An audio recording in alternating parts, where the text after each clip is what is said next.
Hello and welcome to Lansing's Movers and Shakers. I'm Ken Miller. Today I'm joined by 5th District State Senator Jeff Klemp. Jeff, second time on the show. We did the first show with Jeff, Senator Klemp, before the session started. We're going to do the second one now after the session has more or less completed. Are you guys done in Topeka? We're now? done, Okay. yes. Okay. Yeah. Give me some of your key takeaways from your first session in Topeka. Well, I'm excited to be back, so I'll start with that. I do think that kind of this post-session breather to just kind of have some dialogue, I think is important. So especially for our community of Lansing and having these kind of throughout the different districts, different communities within the district. So, I look at I think the session was successful and frustrating all in the same breath.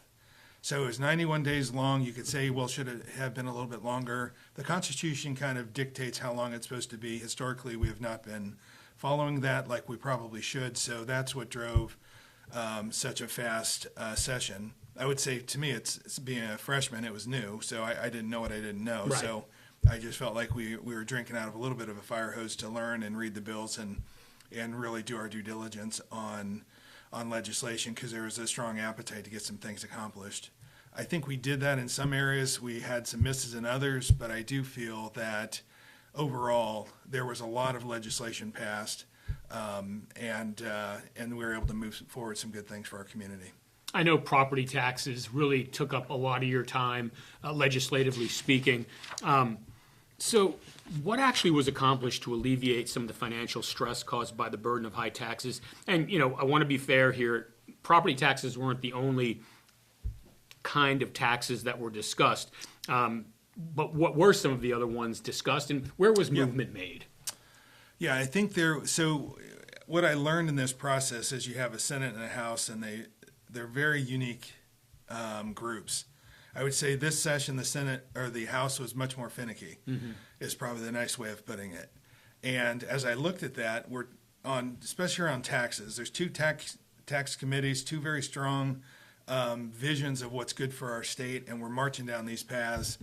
And what came out of that was we get to the end of session, and there's a strong opinion over here and a strong opinion over here, and the people that suffer are the taxpayers. And so I left frustrated because of that. I learned a lot in that process, but I left frustrated because of that. And a good example would be a concurrent resolution, Senate Resolution 1603.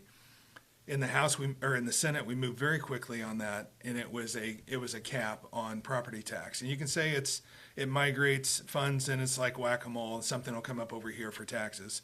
When we had built that and ran that legislation, it was for the voters to decide if they wanted a cap or not, and that's what a resolution does. So you would offer to our voters to say, hey, do you want a cap on property tax? I think we felt strongly that it was the number one issue at the door when we were running. And when I looked at kind of how it was playing out, it was a step in the process, and I figured we'd take this step and then we'd look for other ways. And what I viewed as a 1603 was good in the fact that it capped property tax, was a commitment we made to our folks, and it also put additional transparency on local government. It didn't take away the local government's ability to raise the mills and run their business. They have to run their business the way that the electors, the folks that are elected, feel they need to run their business. And I felt that it would put a much more transparent light on the local government to be able to, when you're having these conversations, we're going to raise the mills, you don't have all of this excess coming from property tax over into the coffers. You have to run your business and have a budget and talk to that. And so as I looked at this, okay, here's a good step, and the House didn't see it that way. They said, we don't like that step because it has the potential to possibly hurt farmers. And I was looking at that thinking, okay, how does that work? Well, I think the farming community has, which is 87 or 89% of our land is farmland, has a very fair tax policy today. And then if we capped it, there would be a shift over to locals where they felt that the mills would go up, and that would then impact farmers more than if we just left it where it's at. It was extremely, thinking of it through the eyes of that, I can see how they would get there, but my feeling was the light of transparency would have the overall spend come down and taxes would be lower because there's just so much visibility to that. So as I looked at that, I was thinking, okay. Then there was another bill that the House came back with, which was the elimination of revenue neutral, which was very appealing to the locals. And it also provided a carrot to say if you to provide some incentive.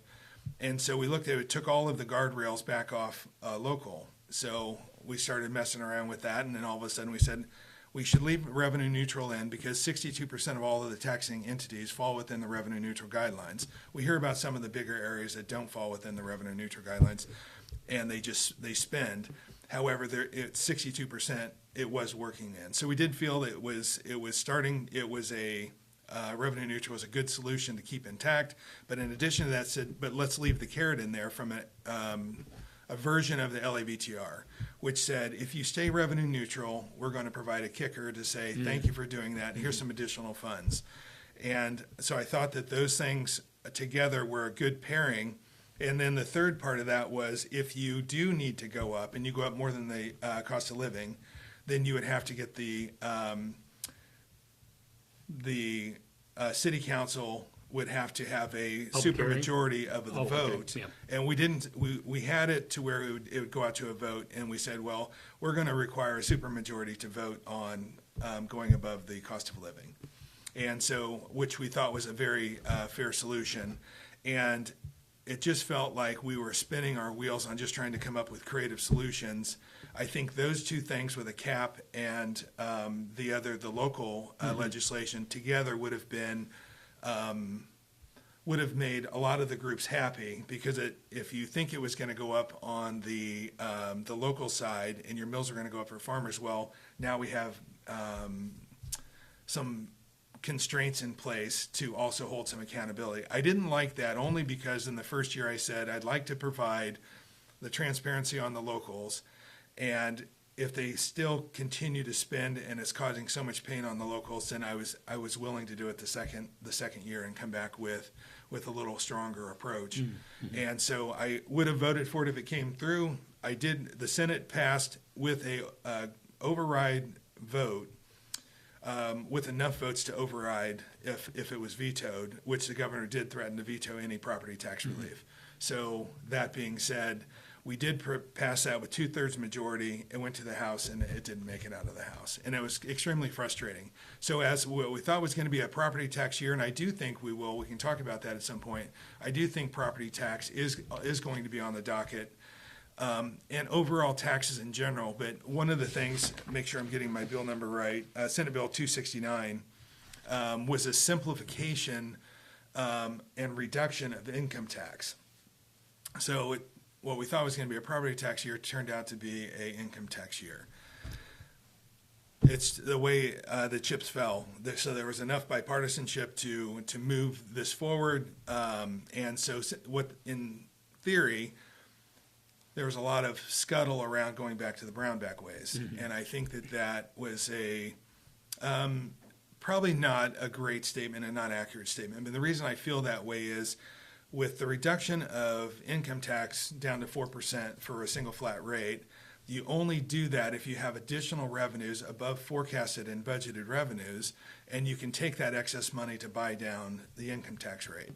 And I think that was different than what was happening back in the day, all before my time. Mm-hmm. But as I was researching that, it was, we're just going to get to that rate, and it's going to be what we're going to do. And we didn't have a roadmap to do so. Taking excess funds because we're generating more revenue was a nice way to say there is no fiscal note as a result of that. So let's take the lowest income tax bracket, the most vulnerable. We're going to move them down to 4% first, so they're the ones that are affected first in a positive way. Then we go to the second tier bracket, move that income down to a 4% flat rate, and then you would go after, with additional funds in subsequent years, you would go after commercial and then banks as well. So everybody could then migrate down. It tells a story that, hey, we're open for business, and if you want to retire here, which we're getting to that age, sure. It's you want to do that because now we're trying to figure out a way to zero. Right. Missouri just announced they want to get to zero. Yeah. And so our border states, especially for us here in our community, when people are looking where to retire, if you can work here and live back home across the river, there's a lot of people doing that. Right. And I think that tells the story that we're not as competitive as we need Exactly. to be. But it has to be a responsible migration to lower rates that can ease the pain. We just don't want to sprint to that point because we'll end up with problems. Sure. Yeah. Two follow-up questions. Let me ask the simpler one of the two first. So you got a lot of work done, probably talking about, figuring out, you mentioned the one vote in the House fell short. You've got an election year next year. Sure. Everybody's up for, well, most people are up for election next year, certainly everybody in the House.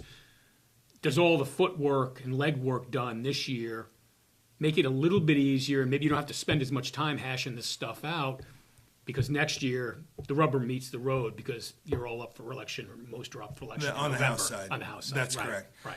I do think that it created a vulnerable moment for the House, for members in the House. I would say, in a positive way, all of the locals that are in District 5 and even just outside our district in the surrounding areas all voted in favor of the Senate bill to have a cap on property tax. So I was a huge fan of, for Lansing, for us here, Representative Beeler, Representative Proctor, Representative Neely, and Representative Johnson all kind of understood what we heard at the doors. It was very clear, and they were strong proponents for moving this forward as the first step in a process. And I think so. I was real proud of how they were very passionate on the floor in some of their speeches. So I'm a huge fan of kind of, especially around property tax, on how they were trying to support the cause. Right. And I do think that it does make I think the learning is we have done a lot of the homework to get to a good point. But this off season, and there's going to be some postseason initiatives, and one is going to be centered around tax just in general, bringing in domestic leaders throughout the United States, looking at the consistencies of other states such as Utah, who's a landlocked state that has similar demographics, and you look at the comparisons and say, what are the ways that if we look at what revenue comes into our state, what are the ways we can maneuver our taxes to become more competitive from a commercial standpoint and keeping people here, because we do have a very flat growth rate and a migration that is stagnant to slightly negative for folks in the state. My second question, and you mentioned early on about mill levy. I know as a property owner, a homeowner, where I got crushed, and I do not live in Leavenworth County, I live to the county of the south, where I got crushed was my valuation. How much more difficult is that to put a cap on? And maybe that's part of the formula you're talking about, capping it. But, local governments can only do so much with the mill levy. But valuations are so wildly different from year to year, and usually going up way more than people want to bear. Yeah. What can you do about valuation, and is that part of what you're going to look at? Okay. It is part of what we're going to look at. And I think that was so we went into this, there was a huge number of freshmen. So you had 14 new in the Senate, right, out of 40. So you're like, how do you bring us along to where we get drink through the fire hose rapidly enough so where we're voting and we're educated? And I feel like what was sitting there that didn't get the play that it needs, and I would tell you the tax chair, who I'm a huge fan of, Senator Tyson, Karen Tyson, she does a great job in the sense of she's very fiscally responsible. She's a purist. So me being very pro-business, we tend to have strong debates, but they're very healthy. And she's been a great chair of our Senate tax. I would tell you that there is an appetite to look at how do we do another relook at this whole how we do our valuation and the appraisal process. Because I can't think if we brought in 100 people, 95 would say the process is broken. There's a few that might say, hey, I just haven't been affected. More than likely, I don't even know if it would be 95. It'd probably be higher than that. Because everyone you talk to has been affected in a negative way with property tax. And you see huge ramps, and you see a little bit smaller, and then you see another huge one to the tune, especially where you live out south, 35% in a single year. Not uncommon. And I don't know how you tell a senior, sorry, you have to sell your home and move across over into Missouri, when I think the answer is in front of us if we move forward and if we continue to focus on the voters and Kansans are the reason we're there making decisions. And I can see just my first year, it sometimes gets lost. And why we're there, we have to start making better decisions. We are spending $400 million more than we're bringing in. How does that work? It doesn't make any sense. It's like telling you you're going to have to live on $75,000 a year, which is it's a number. Then we're going to give you $150,000 for 3 years, and then we're going to tell you got to go back to $75,000. Right. And we've done that with COVID. We've done that with some of these things, and so many billions were coming into the coffers, and it was just being spent. And I look at that, and I'm saying, okay, how do we start to rein that in? The budget, which we can get to, I voted for. I wasn't a huge fan of it. I got some good things for our community, so I went to fight for our community, and I'll tell you what those were. But it's $250 million less than last year. Not enough because we're still spending more than we're bringing in. So you're going to see some really strong movement to getting this back in line, so you don't eat away that rainy day fund and get that down to where we are now at risk again, and what we saw in the After a huge budget surplus. That's correct. Right. I would tell you that all of those are fair statements. So I think for us, there's cuts that are needed. We hate making cuts. We love to give it, hey, we're going to cut your taxes, but we don't want to cut our expenses. Right. And it's like, okay, so we just can't get ourselves into that. I'll be a squeaky wheel all day long while I'm up there, and I'm on fantastic committees where I can make a difference for our community. So I'm really excited about those kind of things. Okay. Yeah. All right. An issue that's a little bit more local, but obviously Sure. there's a state component to it. I know members of the Leavenworth County Commission and the Lansing City Council have begun to tout this opportunity. There's 57 acres of land, and it's the old LCF land. It's very close to our wastewater facility. Yeah, just south of there. Right, Yeah. exactly. There has been some talk about potential economic development, industrial development, and I guess the jewel in that 57-acre parcel is that it's either very close to or contains a rail line, which I know developers are looking at all the time. You've been involved with this probably since the turn of the year, Yeah. maybe a little bit after that. Yeah. We've only kind of heard about this in the last 3 or 4 weeks here locally. So what can be done, what's being done, and what can be done to potentially develop that property and make it maybe a jewel of Leavenworth County? Okay. Yeah, that's a great question. So before session, a couple county commissioners came and said, hey, we have a piece of land. It's owned by the state on the correctional side. Would you mind seeing if the interest in the state giving that back, or what that would look like? And we'd like to get that back because I think their feeling was it started a conversation. 57 acres on slope land is a tough single sitting spot for something they're wanting Because to of do. the topography. But if you look at that surrounding area, it might start a conversation that's much bigger. There's acreages around that point, whether it's the old women's prison, and all of that area would have a strong appetite for development at some point. And I'm not interjecting what that could look like, other than the ask was to me to say, can we get that back? My answer was, if it helps my community and you have a real vision for that, I'd love to go ask the question. So my nature is to be the squeaky wheel and we start moving at a rate that's, we just need to get some things done. So I had a wonderful conversation with Secretary Zamuda, the head of corrections, around this piece of property. We kind of worked through a few iterations. We even talked about, what do I do with the cattle on the property, right? So there's a lot of conversations around it. I met with Leavenworth Area Development Group, as well as the Port Authority and the leadership there, and really had a conversation around just the piece in general. I think the piece is a conversation starter. I think there's an appetite by the state to allow that to transfer back. If it's complicated, they'll start with a 99-year lease, and as we work through the details to allow the community to move forward. And then there's a real discussion around, can that be a start of a parcel that gets expanded? When is the right time to educate the community on what the ideas are for there? Originally, the cart was before the horse. The only question was, can we get it back? And that's where I started. And now that there is interest, it's what does the overall strategy look like? And I think when I think about things that are needed, if it sits in the side of the city, how do you update the comprehensive plan, and how do you do all the Right. things that cities need to do to educate the population and make sure everybody's understands what our potential vision might be. Mm-hmm. It sits in a tough area because you do sit right on 5, and it's without the, as I tried to look at the layers of strategy, if it's sitting on 5 and there's an appetite there, also is there an opportunity for starting the improvements on Highway 5 sooner? Because that is part of Ike in our transportation projects that have been approved. Mm-hmm. And what does that timing look like? Well, when we're talking about 2031, 2032 to begin a project, I put the hat on. It's like, I don't get why we can't start that sooner. Mm-hmm. We have a community that's flat to stagnant.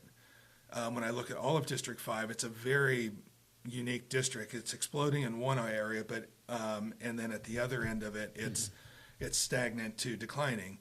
And I see that an improvement to Highway 5 gives a faster route to a major transportation artery. That is a huge way that we grow the base, and doesn't have to be with military, because paying base of manufacturing and distribution and other things that drive property tax and drive folks to come into the community and from households and bring a wage into the community. And I think if we do that responsibly, we can make some good decisions and move forward. So it was a start of a process. I feel good. Secretary Zamuda has been fantastic, and he's been just on the correctional world in general. He's been a great resource for us, and being that we're the largest in the state, he likes to pay attention to our neck of the woods. The process had to get started, as you've just explained. When I first heard about it, what excited me most, and maybe I'm getting out ahead of myself, was the rail component. Does that make this parcel of land, once it's under the control of the county, you mentioned LCDC, LCPA, City of Lansing, does it make it that much more appealing to market it? The engineering work has not been done on that. Because where the rail runs across today is in a floodplain, it creates challenges there. The parcel's also probably not big enough. And I'm saying things a little without having my facts, so I'm just giving you an opinion. Sure. I think that the fact that rail runs and touches it is a good win. Whether you need to have a significant amount of, and I don't know the right term, that's your highway. Right. So now you have to have an off-ramp, which is, there's a certain distance for that. I'm not sure you have that with just that one piece, but it does open up a real conversation at some point. And I know from having great conversations with, I would say it's LCDC as well as the Port Authority and some other, there are areas where it does make sense, and they are exploring those.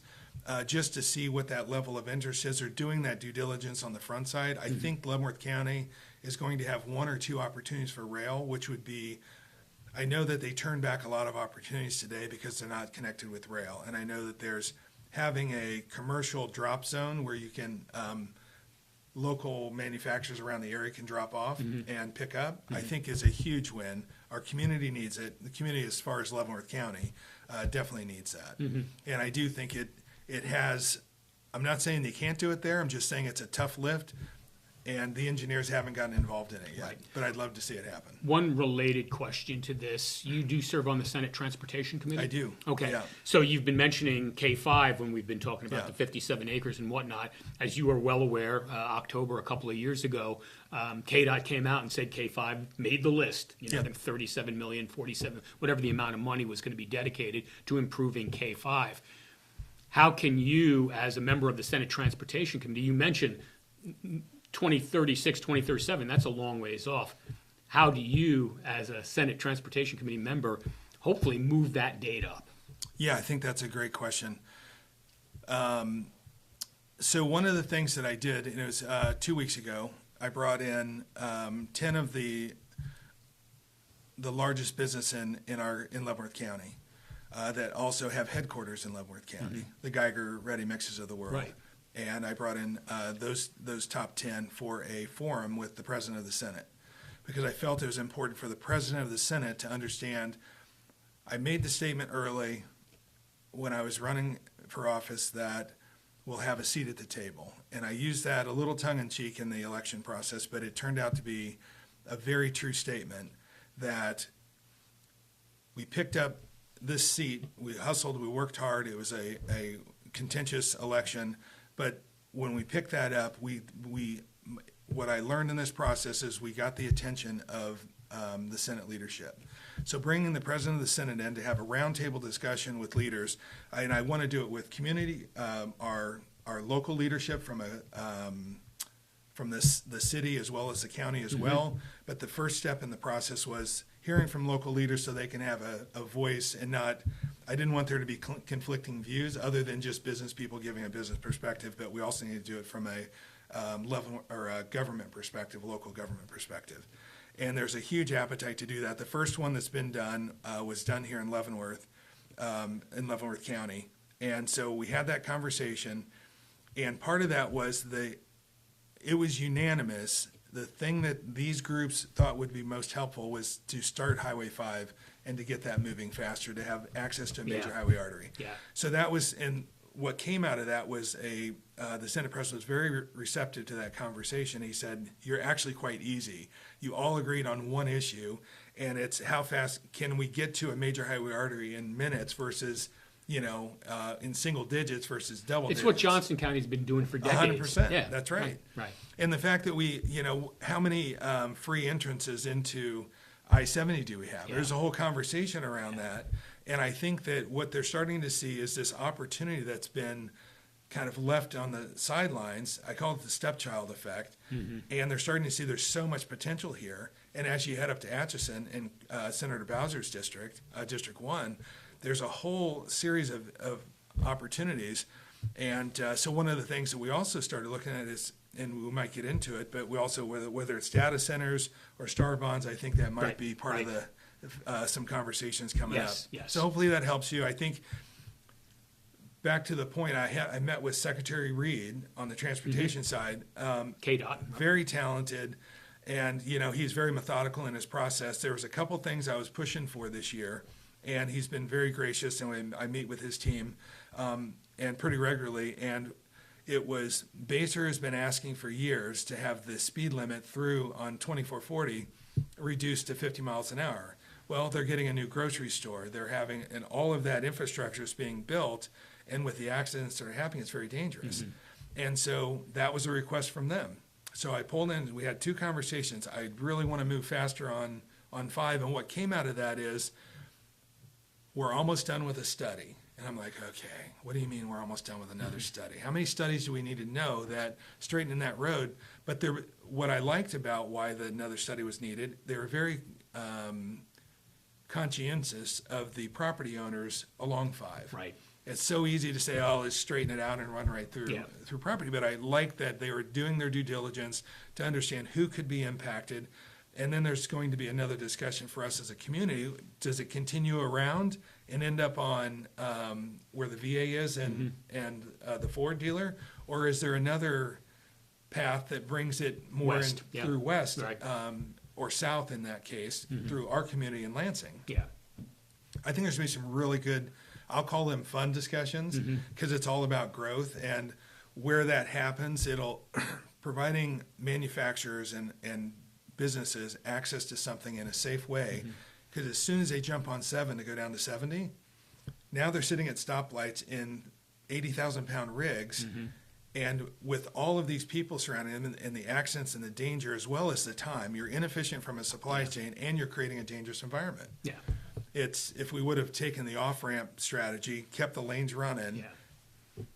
hindsight's always 20/20. Get me to 435 quicker. That's I right. think that's the bottom That's line. You are in a very unique position because you are the 5th District State Senator, which contains Leavenworth County and a large portion of Wyandotte County, but all of K5 is in your district. That's right. Yeah. Yeah, that's right. Yeah.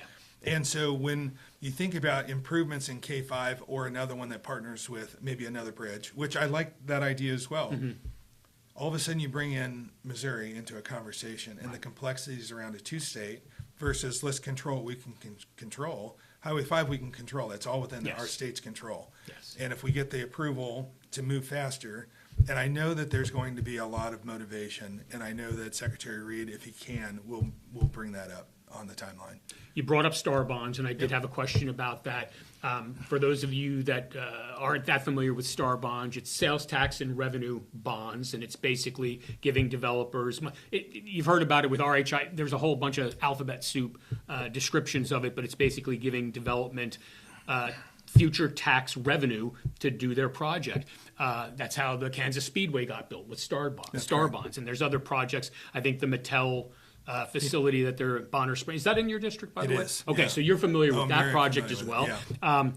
What you never heard about star bonds until very recently is, talk to me about the potential for using it on some smaller projects, not these monoliths that are huge, hundreds of millions, if not billions of dollars, That's but right. utilizing star bonds for something that might fit in Lansing or fit in Leavenworth. That's great. So it tees me up to I'm a pro business.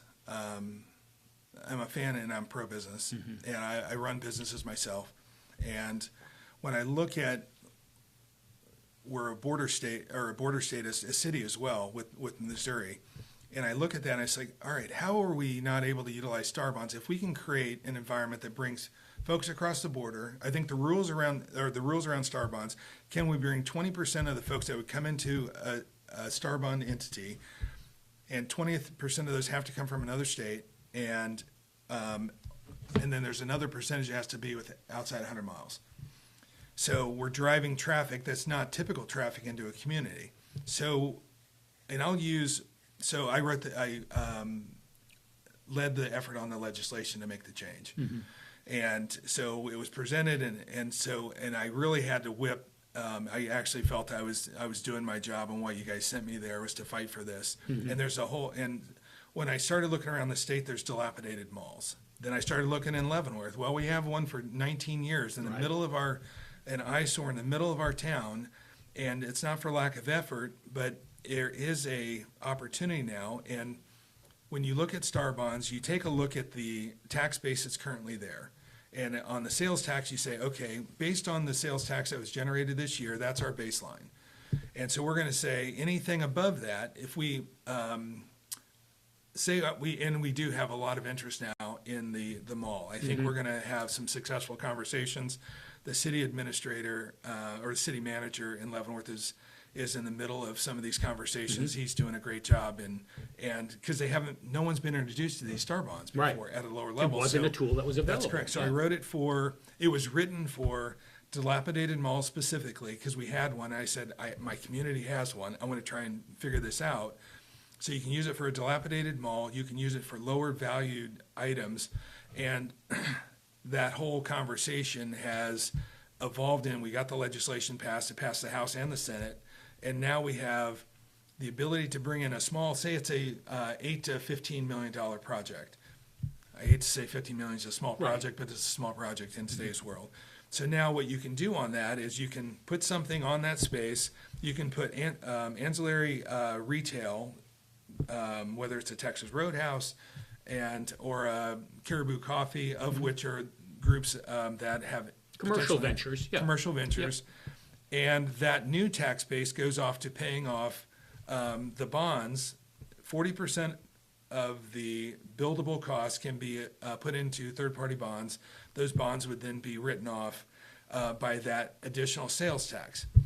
Where we get into our communities into trouble, which is what has happened in Wyandotte County, is we're going to get a 30-year for the racetrack as an example, and they're going to on sales tax, and the locals are going to give property tax away as well. So you have sales tax and property tax being given away for 30 years, and the value of the community start to go up around it, driving up property values. Driving up property tax creates this perfect storm, and you're not getting anything. And what if the project doesn't do that well? On a Star Bonds project, the bonds are being held by third party. So the third party, it's not the state of Kansas, the third party entities that are at risk. So we are taking, I look at something that's been dilapidated for 19 years. There's very little interest there. We have a Westlake Hardware that's going out of business, and they just closed their doors.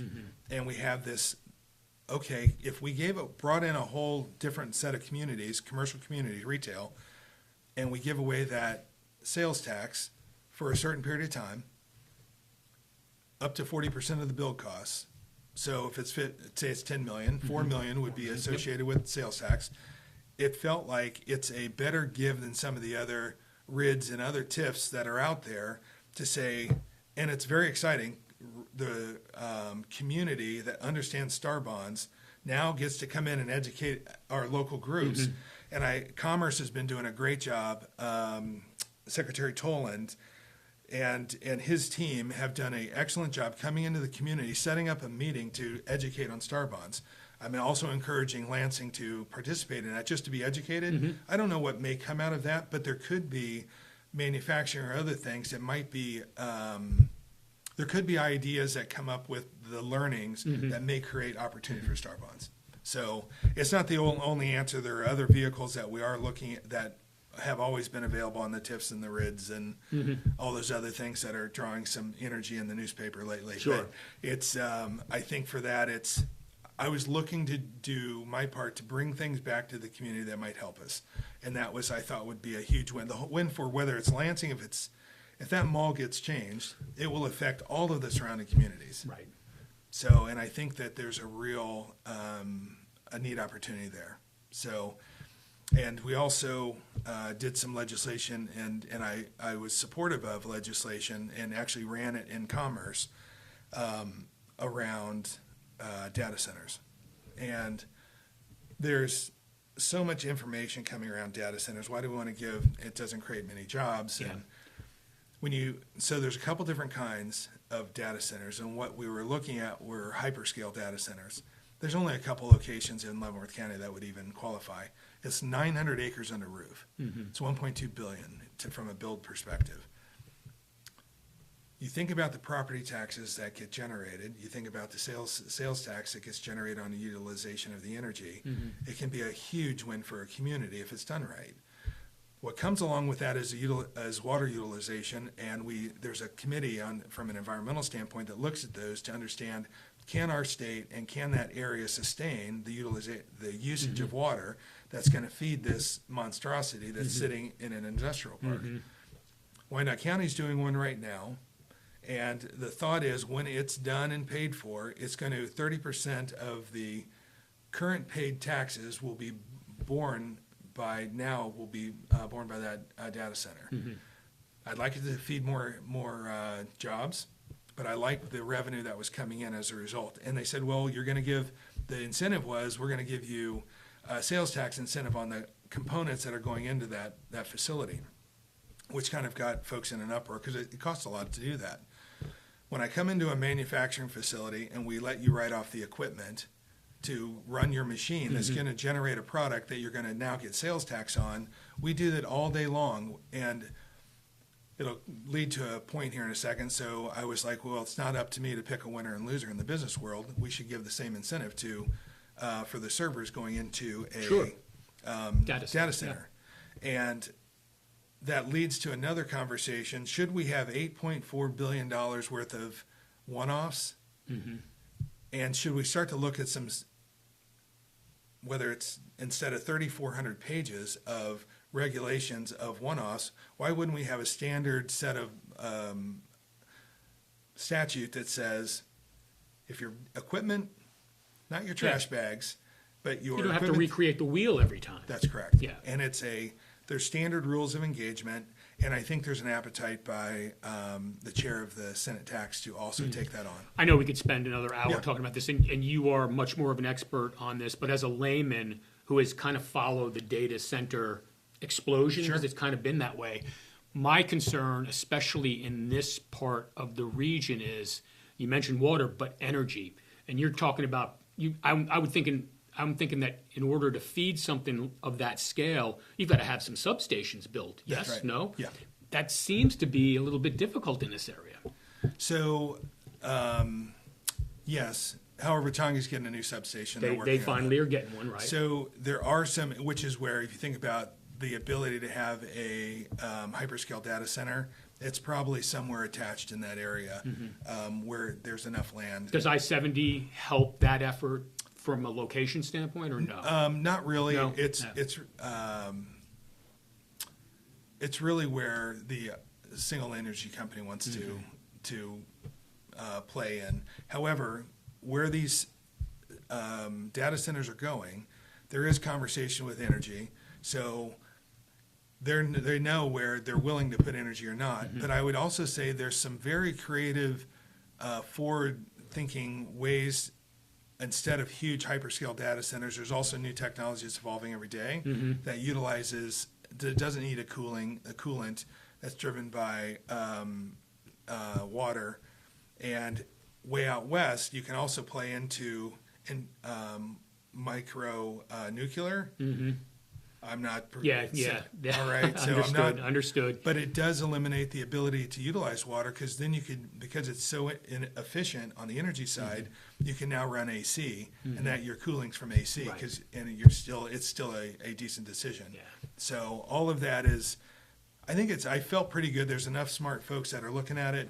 I like the new technology. If I can do it rather than create these large facilities, we can do it in smaller facilities that don't utilize as much water, and you still get the same output, and the utilization of energy is a lot less. Technology history indicates to us that a decade from now, this may not even be an issue, or it would certainly be less of an issue in terms of just the size and scale. Especially around optimizing AI. Yeah, well, the AI experts that may listen to this. But that's adding to the energy question too. These are great supercomputer AI capabilities, but how much energy does it take to run them at least right now? That's right. Yeah. The more they become optimized, the less energy it's going to take. Exactly. And we're evolving every day. All right, final question, and it's kind of an open-ended one. And I think I asked you this the last time in terms of, did the media miss anything? Did we miss anything? Did something or some things occur in Topeka during this session that are going to affect our lives that maybe didn't get the publicity that it should have gotten, in your opinion? I'll touch on some very contentious topics. Judges. How we elect our Supreme Court judges. Well, that is now going to be on the docket next election cycle, and it'll be on the ballot for our folks to vote on. The things that were looked at today, we have those that are on each side of this have a very strong opinion, but you do have a group of lawyers that are selected, and then there's a group of other folks that are, so you have a small group, I think it's 8 or 9, that currently provide options for a governor to select from. And you sit there and say, well, are our folks being represented in the way that, on how we vote? Based on how we vote, the Supreme Court's a very different makeup than how we vote today. And so the thought was, we looked at a couple ways to do this. The end result I wasn't a huge fan of. As far as now we're inviting all this money into the election of Supreme Court judges. But at the end of the day, I take one step back and I say one sentence. Shouldn't our folks have the right to determine who represents them at the highest in the highest office in our state from a judge perspective? They say, are we going to invite some extra spin and some shenanigans? There might be some of that. But we're going to allow our folks to make the decision. Right. It's But going to go on a ballot. big purses are going to have a big influence on this. Big purses have a big influence today on the 9 that make the selection today. Okay. All So right. Yeah, it's fair enough. But you're absolutely Yeah. correct, and we just saw that play out in Wisconsin too, right? So there'll be definitely some data points that say, look at all the money that was spent there, and I think that's a fair statement. And maybe there's some rules that we can put around how we do that, and maybe we make it district specific. And there's those guardrails haven't been defined yet, but it's going to the folks with a simple statement: do you want to have a group of unelected folks make the decision, or do you want to make the Allow decision? people, yeah. I would have rather had the Senate select 3, send to the governor for her choice. So that would have, or whoever's governor in that moment. And so we do the vetting, and we select 3. They need to be 3 within the party that's, from a governor perspective. However that plays out, it's going to be actually, we'll see how that plays out. But I do feel like that was more appealing to me because the folks are electing us to make decisions. So we would then be the voice of those decisions going up there. But from a polling perspective, I think there's frustration with all government and folks right now. We sent you up there to fix property tax. What'd you do? Well, you gave us some income tax. I still want my property tax fixed. And there's frustration. It's like, so I don't know if I want you selecting my judges. I'll select it myself. And the polling was so high on, they just want to select it themselves. There's going to be millions coming in arguing the other side of Right. this. And I think I will continue to be on the stump saying the folks should decide at the polls whether they want it or not. It's the folks' decision whether they want to do that. If they say, we want those 9 to make the decision, okay, it's just going on the ballot. So that was a good win, I thought. I was a big fan of that. It was once that came across, it was one of those opportunities. And another thing that didn't get a whole lot of play, and it's also very contentious, I ran on choice. I saw how value them both was represented in my communities, and I took the stance during the campaign that the voters made the decision and I represent them. I'm also a pro-life guy, and I said, what can I do that honors my commitment that still allows me to give choices to mothers and that are pregnant? So I said, I'm going to focus my energy during pregnancy. And there was some things that happened during this legislation cycle, which was kind of an interesting story, but we wanted, so a Democratic senator stood up and made a motion to try and kill a bill that was being run and said we should give an ID and a tax incentive for a child in the womb. I said, that's coming from a group that is very much against that. And it was an interesting moment because in that exact moment, the Shock moment. the chess match ensued. We accepted the motion, and all of a sudden we're voting on an ID and the identification of a life form in the womb, and we're going to give you $2,500 as a child tax credit. I don't think that sat well within that caucus, on the Democratic caucus, but it passed. We had enough votes to override the governor, so that is a huge win to provide a mother who is pregnant a choice. And I could live up to and say, I wanted her to have a choice. She has a choice. And because the baseline of the bill was to say, should the participant in the pregnancy also help with prenatal care, and so you can have child support. It incentivizes the mother to keep the child. It says you have another option. And I'm not going to use those words. It gives her another choice because I want to stay focused on the word choice. I'm glad last year and this year, I think combined, we've had 80% more abortions in the state of Kansas. Most of those are outside the state, so we are bringing in a lot of folks from outside the state. It is now a business of having abortions. The small percent, 10%-ish, are being done by folks within the state. So we have created a business. I call it an unhealthy business, but it's a choice business. So I don't think we intended Kansas to be a home for abortions, and we've become that Because of what surrounding states have done That's correct. legally. That's correct. Yeah, absolutely correct. So I'm going to focus on, should a participant, a male, be paying child support for prenatal care? Yeah, and so that's what we were voting on when the gentleman stood up and did what he did. So that bill became a much stronger solution for choices for the mother while she's pregnant. So I was really pleased to move that forward because I still intend to honor the commitment I made to the community over here. Okay. Yeah.